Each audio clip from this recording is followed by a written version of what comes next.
Good afternoon, IRLE Digital Gang. Welcome to this, one of the first programmatic recordings that we're going to do as part of our digital progress. To keep the Aspen vibe, I decided to record this from my place in Breckenridge, and I'm wearing my Colorado hat, wearing a nice Colorado flannel, and out the back window here is not a Zoom background, but that is the 10-mile range outside of Breckenridge. And I am here to go through the essentially the foundational thoughts of the Institute for Regulatory Law and Economics, how we both think about and structured the week in Aspen, and how I hope will help you and all of us think about regulation and the law and economics of regulation specifically. And that is the vaunted or sometimes dreaded 5 prisms of economic analysis. And what we do at the IRLE, as you know, is ask an opening question. And the opening question is how is regulation legitimate? Which is to say, why why does the federal government have any legitimate interest in regulating certain industries as closely regulated entities and not others? Is it a public interest standard is what we've inherited from the progressive era legislation that created state and federal commissions at various points in time? But is that public interest standard, what does it mean? It's been critiqued in many ways. And what we contend, at least at the Institute for Regulatory Law and Economics, that there needs to and be a normative economic basis to regulation, and that economic analysis of these industries and these regulatory phenomenons can solve what at core ends up to be a variety of economic issues, starting with monopoly problems, which is what we got from the railroads and then subsequently the other network industries, electricity, water, gas, and telephony. Economics also has something to say about externality problems, and we certainly talk a lot about externalities relating to pollution these days, as well as carbon. Also, economics says something about agency problems, which is why do principals and agents, how do they form that relationship, and how do you solve the problems when the agent doesn't necessarily have the principal's interests at heart? And finally, regulation and economics solves or tries to solve and thinks about informational asymmetries, which is to say, when one party knows something the other party doesn't, can that information asymmetry lead to exploitation or consumer protection? The classic case there is the cab in a foreign city that takes you halfway to your destination and then says, get out and walk or pay me $100 more. That is the cabbie knowing where you need to go and you not knowing. So what are the 5 prisms that we talk about? And we've actually updated them a bit because it's 2020 and we're nothing if not lovers of innovation and dynamism. But the 5 prisms are, in turn, neoclassical economics, which is the core of economic thinking and economic analysis. Innovation and dynamism. Somehow someone convinced me to dump Schumpeter as the descriptor of that, but innovation and dynamism is the second prism. The third prism is institutions and economic organizations. This is the so-called new institutional economics.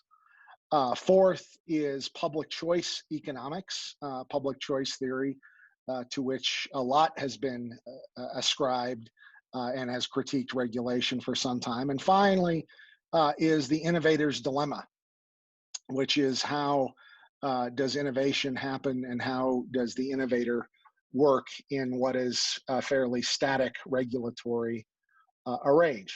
Let's do the first one. This is the terrifying or dreaded neoclassical economic prism. And neoclassical economics tells us, first of all, why we regulate monopolies. It is an abstract prism that is dealing with a lot of what Coase, the new institutionalists, would later call blackboard economics.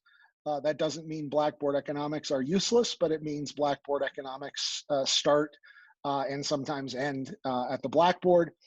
This here shows why a monopoly is bad and why a competitive market is good, which is to say a competitive market clears at the marginal cost of production and maximizes surplus to both producers and consumers.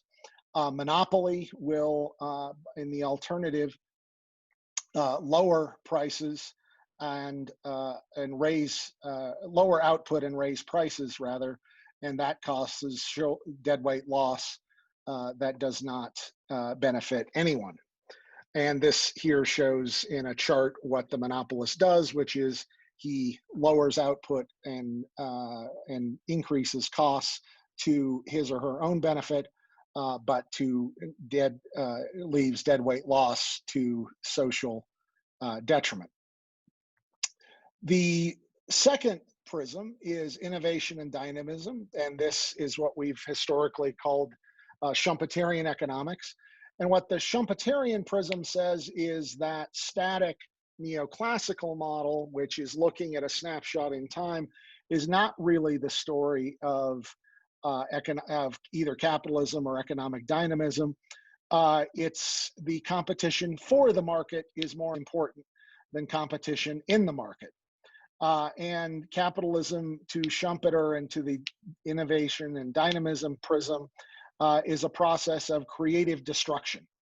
And that creative destruction, which the computer and telecommunications industry is a perfect example, leads people to innovate and create new markets that we never even knew were possible. Interestingly, to the dynamist prism, monopoly is a feature, not a bug, because it is the desire for monopoly and the desire for those monopoly rents that creates the capitalists trying to expand the market and make it even better. The third prism is new institutional economics. This prism has many mansions. It started with Ronald Coase, and other notable figures would be Demsetz, Smith, Dan Kahneman, Oliver Williamson, saying that, and this is really a methodological critique of the neoclassical economics, that the new institutionalists look at how people and institutions behave in practice and how it is building from the bottom up, not the top down.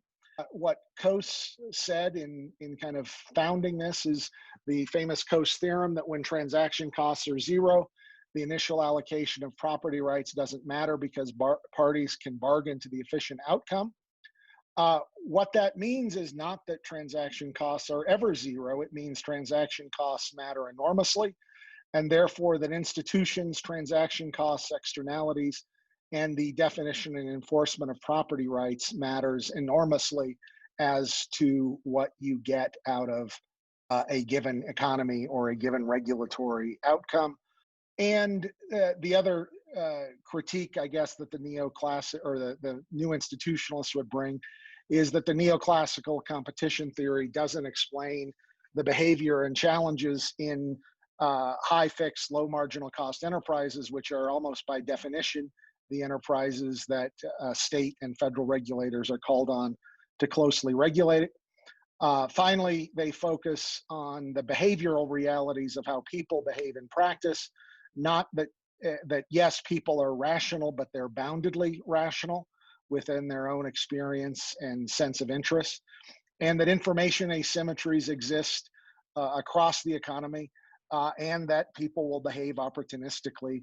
And those behavioral norms inform how you might or might not regulate something and how you would design institutions. And finally, Vernon Smith, who's something of the patron saint of the IRLE, saying that markets are efficient more or less despite the irrationality and information asymmetries, but that what matters ultimately the most are those governing institutions and those rules and how understandable they are, how reliable they are, and whether or not they're followed. The fourth prism is somewhat my favorite because it recurs again and again in closely regulated industries, and that's public choice theory. It has a few different permutations as well. George Stigler was one of the great Nobel laureates, saying that regulation is acquired by the industry and is designed and operated primarily for its benefit, which is to say the theory of regulatory capture comes out of public choice economics.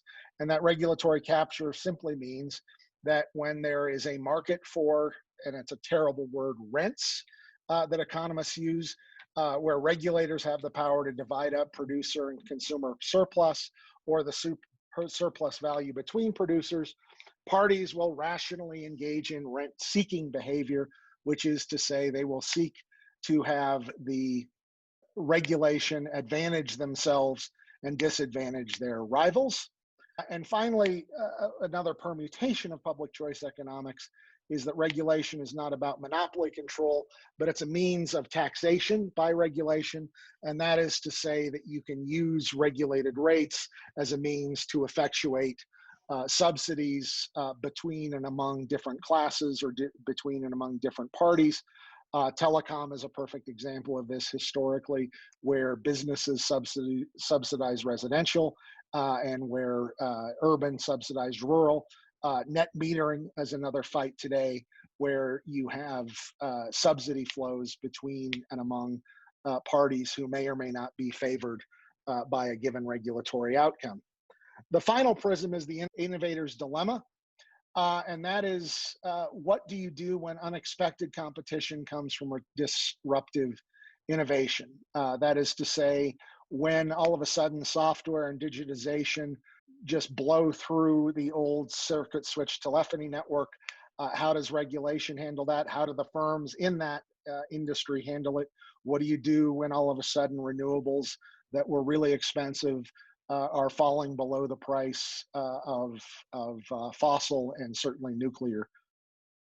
And the question of the innovator's dilemma is, how do you allow that innovation to happen, and where do you create the basis for innovation at the edge? And regulation, of course, particularly regulation informed by neoclassical economics, trying to solve static monopoly problems, has a great deal of challenges with this innovator's dilemma, insofar as the architectural decisions have normative consequences. So those is the broad framework of the Institute for Regulatory Law and Economics. We go through a quick tour of each of these and the primary followers and progenitors of these prisms. And I think it's a good way to start when you think about regulation, you think about regulatory problems, which is, what does the neoclassicist, what does the dynamist, what does the institutionalist, what is public choice theory, and what are the innovator's dilemma yield, and how do you think about these things in that way? So hopefully I have set up the opening to this digital series, and that you're feeling a little bit envious, because that's my view out my window. With that, thank you for listening.